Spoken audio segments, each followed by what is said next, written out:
Welcome to the deep dive. So, you've brought us a really fascinating look today at, well, a pretty bloody changing of the guard in organized crime history. That's right. We're focusing on the group that eventually became the Gambino crime family. But this is before Gambino, right? This Yeah. is the Mangano era and, well, his underboss. Exactly. Our goal here is to trace this really brutal shift, how the modern business first approach kind of just steamrolled the older ways. We're drawing on a lot of gangland history, especially around the time Lucky Luciano reshaped the whole thing in the 1930s. Okay, so the key players we need to keep track of are Vincent Mangano, who was the first official boss of this family, For a long time, too. then Albert Anastasia, Luciano's top enforcer, head of Murder Incorporated. Lord High Executioner himself, yeah. Yeah. Operational chief. And then, of course, Luciano pulling the strings behind it all, the architect. Right. So to really get the Mangano-Anastasia dynamic, we need to start with Luciano's vision, I guess. You really do. You have to understand why he felt the need to just, tear down the old system first. Okay, let's set that scene. We're talking post-Castellamore's War, right? That was 1930, 1931. Incredibly violent. Absolutely brutal.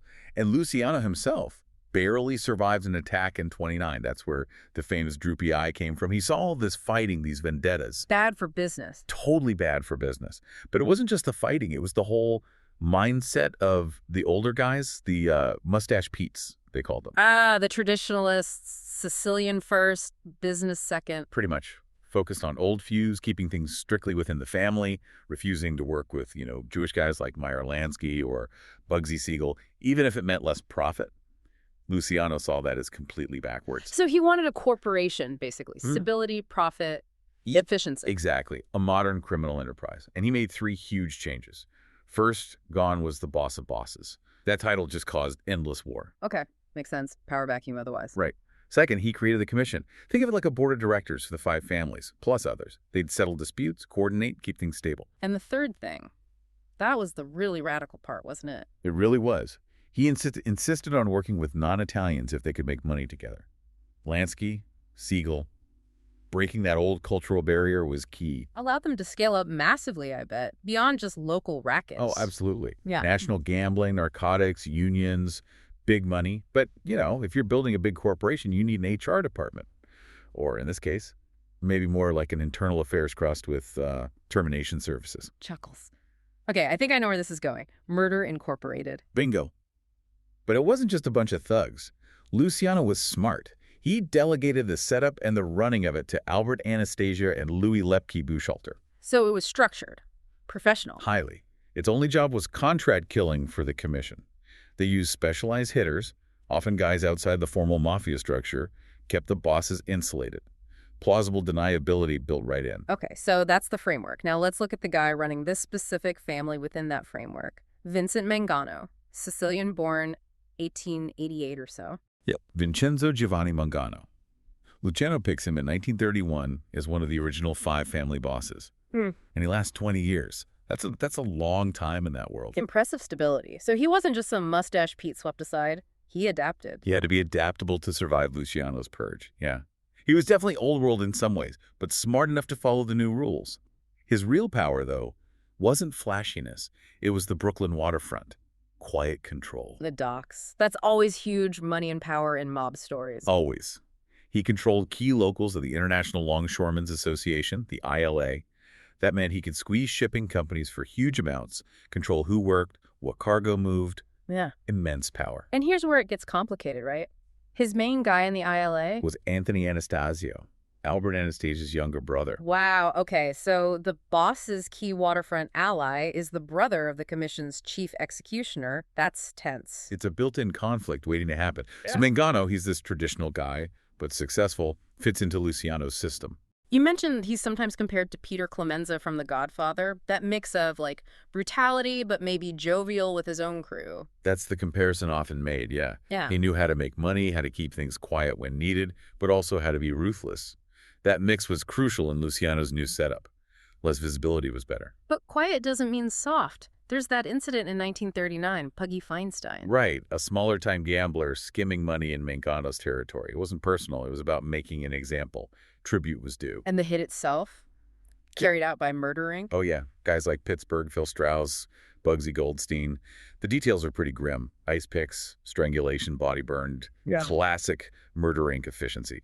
And interestingly, Mangano himself apparently had an early nickname, the Executioner. Okay, so we have Mangano, the executioner, running the family, and then the executioner, Albert Anastasia, as his underboss and head of Murder Inc. That's quite a dynamic. It really is. And Anastasia, born Umberto Anastasia in 1902, comes over as a stowaway in 1917.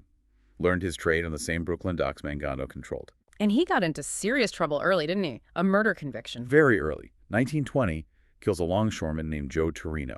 Gets convicted. Sentenced to death. Sing Sing. Electric chair. Wow. But he got out. How? This is key to understanding Anastasia. The conviction gets overturned on appeal because, well, the key witnesses suddenly couldn't remember anything, or just plain disappeared. Lesson learned. No witnesses, no case. He took that lesson to heart, believe me. He gets noticed, recommended to Luciano, apparently by Jimmy the Shiv DeStefano, while they were both inside. Then comes the big test. 1931, Luciano needs Joe Masseria, the old boss of bosses, gone. And Anastasia leads the hit squad. Leads the hit squad. Walks into a Coney Island restaurant, Masseria is having lunch, boom. That job cements his reputation. Reliable, fearless, exactly what Luciano needed for his enforcer corps. Hence the nicknames. The Mad Hatter, the Lord High Executioner. So Mangano was an executioner, but Anastasia was the executioner, professionally speaking. That's a perfect way to put it. Mangano's rep was more personal, within his family. Anastasia's role was institutional, across the entire commission, thanks to Murder Inc. Much wider, scarier reach. This really brings up the difference in how they saw the rules, doesn't it? Mangano seemed to value the stability Luciano built. Anastasia, maybe not so much. That's the core conflict right there, the ideology clash. Look at 1935, the Dutch Schultz situation. Schultz wants prosecutor Thomas Dewey dead. It was getting too close, right? Exactly. And Anastasia, he's all for it. He actually does surveillance on Dewey. Disguise, pushing a baby carriage, figuring out his routine, ready to greenlight the hit. That's incredible commitment to, well, murder. But Mangano stepped in. Forcefully. He basically told the commission, this is insane. You kill a prosecutor like Dewey, you bring the whole house down on us, we'll burn our own foundation. He saw the bigger picture, the institutional risk. Protecting the system Luciano built. Precisely. And the commission listened to Mangano. They decided Schultz was the bigger liability at that point, so they killed Schultz instead of Dewey. Wow. So even then, you see Mangano as the stabilizer and Anastasia as the loose cannon, even if he's their cannon. Absolutely. It's like you said earlier, it's almost a preview of Castellano and Gotti decades later. The quiet businessman versus the flashy, violent underling. And Luciano, maybe he even set it up this way, putting two strong waterfront guys with totally different styles together. Knowing they'd eventually clash. Could be. The sources suggest Anastasia definitely looked down on Mangano, saw him as a aloof, clean fingernails, while Anastasia was doing the dirty work on the docks. Mangano, in turn, clearly saw Anastasia as dangerous and unpredictable. And that tension finally snaps. There was that incident with Frank Costello. Yeah, around 1950, huge breach of protocol. Costello, who was basically running things while Luciano was deported, gets briefly jailed. He asks Anastasia, not Mangano, to look after his interests. A massive snub to Mangano shows where the power is shifting. Exactly. It signaled new alliances. The writing was on the wall for Vincent Mangano. And the end came quickly after that, April 1951. A brutal double hit. First, Philip Mangano, Vincent's brother, is found dead, shot multiple times, dumped in a marsh. And Vincent vanishes. Just gone. Never found. Everyone knew Anastasia was behind it. Presumed murdered, obviously. So Anastasia makes his move, but killing a boss without permission, that's the ultimate sin, isn't it? He had to face the commission. He did. And this is where his reputation, plus Costello's backing, paid off. He fed them the classic line. It was kill or be killed. Mangano was going to kill me first. Plausible. Or just a convenient excuse. Widely seen as a convenient excuse. But what were the commission going to do? Go to war with the guy who ran Murder Inc. and had Costello's support. It was a done deal. A fait accompli, so they just rubber-stamped it. Pretty much. They sanctioned him as the new boss. The family was even briefly renamed the Anastasia crime family. But you bet they weren't happy about it. They were probably terrified. And turns out they had good reason to be wary. Anastasia, as boss, didn't last long, and it wasn't quiet. Not at all. 6 years, and marked by recklessness. It proved Mangano's point about him being a destabilizing force. The absolute worst example was Arnold Schuster in 1952. Right, the civilian. Schuster helped catch Willie Sutton, the bank robber. Why did Anastasia even care? Pure ego and misplaced principle, apparently.